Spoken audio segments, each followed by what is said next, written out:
Il y a eu des débats infinis, il y a eu des études qui ont été lancées, des études rétrospectives, des études prospectives pour essayer de voir, en France et beaucoup à l'étranger, pour essayer de voir s'il y avait effectivement une réalité. Et là, on tombe sur quelque chose qui est très dur journalistiquement à expliquer, qui est l'absence de lien de causalité. On a l'impression qu'il y a un lien, mais c'est un lien dont on peut dire qu'il est fortuit, qu'il est l'effet du hasard, mais qui peut, pour d'autres, ceux qui sont contre les vaccins, puisqu'on parle de vaccins, apparaître comme un lien de causalité. Vous voyez, alors les statistiques arrivent en disant mais non, regardez,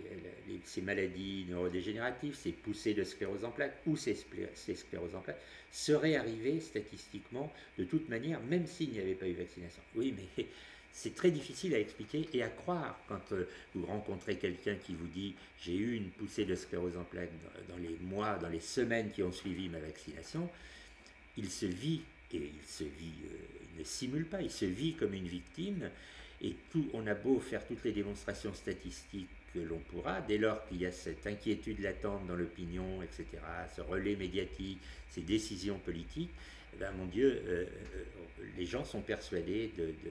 du lien de causalité, alors même que la science et l'épidémiologie ne parviennent pas à l'établir.